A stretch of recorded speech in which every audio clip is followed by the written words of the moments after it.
ଯାହା ହଉ ତାଙ୍କ ଗାଁ ମାଟିର ପାଣି ପବନ ଆମକୁ ମଜା ଚଖଉଛନ୍ତି। ଆମକୁ ବହୁତ ଖୁସି ବି ଲାଗୁଛି। ବହୁତ ବହୁତ ଧନ୍ୟବାଦ sir.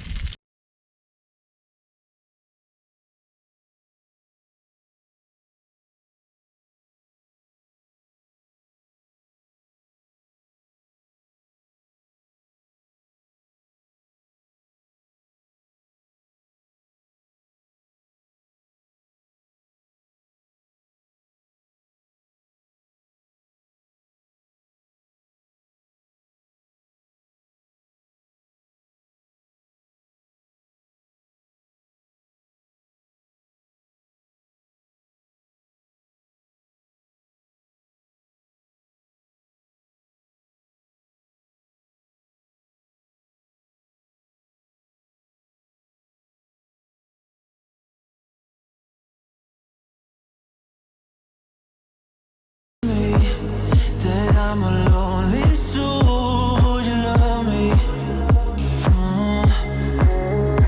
I've been searching, always wanted more. Can you hear me?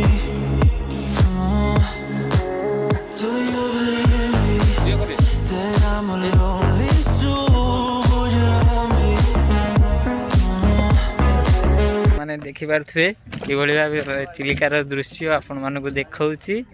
ଆଉ ମୋତେ ବି ବହୁତ ଖୁସି ଲାଗୁଛି। ମୁଁ ଯେହେତୁ ପାଖରେ ରହୁଛି, ଖଲିକୋଟ ପାଖରେ କେଶପୁର, ଆଉ ଚିଲିକା ଏଇଠୁ 5 କିଲୋମିଟର ଦୂରରେ। ଆଉ ଆପଣମାନେ ଦେଖିପାରୁଥିବେ ତା'ର ଭିୟୁ କେମିତି ରହିଛି। ଆଉ ମୁଁ ଦେଖୁଛି ଆପଣ ଚିଲିକାର କାଳିଜାଇ ମନ୍ଦିର ଦେଖନ୍ତୁ, ଏଇଠୁ ସିଧା ଦେଖାହେଉଛି ପାହାଡ଼ଟା ଯେଉଁ ଜଷ୍ଟ। ଆଉ ସେଇଠି ହେଲା ଆମର ମା କାଳିଜାଇ ମନ୍ଦିର। ସେଠି ବି ଯିବି ନେକ୍ସଟ ଛୁଟି ବାରରେ। ମୁଁ ଜଷ୍ଟ ଖାଲି 4ଟା ବେଳ ଟାଇମ୍ଟା ଟିକେ ବୁଲିବାକୁ ପଳେଇ ଯାଇଥିଲି। ଏଇଠୁ ଆମର 15 ମିନିଟ୍ ଲାଗୁଛି। ଆଉ ମୋତେ ବହୁତ ଖୁସି ଲାଗିଲା। ଆଉ ବୋଟ୍ ଗୁଡ଼ା ବି ଥୁଆ ହେଇଛି, ଲଞ୍ଚ ଗୁଡ଼ା ଥୁଆ ହେଇଛି, ଦେଖିପାରୁଥିବେ କିଭଳି ଖୁସି ଲାଗୁଛି। ଆପଣମାନେ ଆଗକୁ ବଢ଼ିଆ ବଢ଼ିଆ ଭିୟୁ ଦେଖେଇବି ଆପଣମାନଙ୍କୁ। ଧନ୍ୟବାଦ।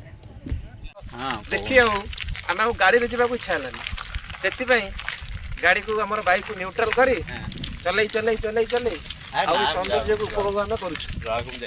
ଦେଖିପାରୁଥିବେ ଏଇ ଚିଲିକାର ଦୃଶ୍ୟ, ଯାହାକି ଉତ୍କଳ କମଳା ବିଳାସ ଦୀର୍ଘିକା ମରାଳ ମାଳିନୀ ନୀଳାମ୍ବୁ ଚିଲିକା।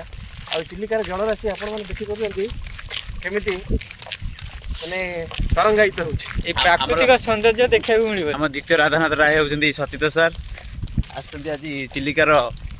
ଯାହା ହଉ ତାଙ୍କ ଗାଁ ମାଟିର ପାଣି ପବନ ଆମକୁ ମଜା ଚଖଉଛନ୍ତି। ଆମକୁ ବହୁତ ଖୁସି ବି ଲାଗୁଛି। ବହୁତ ବହୁତ ଧନ୍ୟବାଦ ସାର୍। ଆମ ଏତେ ମାର୍ଗ କେଶପୁର ନିକଟବର୍ତ୍ତୀ ଚିଲିକା କୂଳର ଦୃଶ୍ୟ।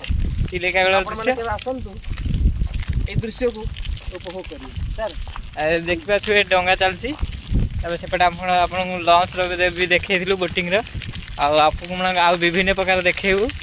ଆମ ସହିତ ଜଡ଼ିତ ରୁହନ୍ତୁ। ଆଉ ଯଦି ନିଶ୍ଚୟ ଭିଡ଼ିଓ ଭଲ ଲାଗୁଥିବ ଲାଇକ୍ ସେୟାର ସବସ୍କ୍ରାଇବ୍ ଆପଣ ଆମର ରମ୍ଭା ପାନ୍ଥନିବାସର ଦୃଶ୍ୟ। ତାପରେ ଦେଖିବେ ଗୁପ୍ତେଶ୍ୱର ଗୋଟେ ଅଛି ଏଇ ଚିଲିକା କୂଳରେ ହିଁ। ଆଉ ଏମିତି ମାନେ ସୌନ୍ଦର୍ଯ୍ୟ ଯେ ପ୍ରାକୃତିକ ସୌନ୍ଦର୍ଯ୍ୟ ଆପଣ ମନକୁ ନିଶ୍ଚୟ ଭାବରେ ବିମୋହିତ କରିବେ। ଧନ୍ୟବାଦ।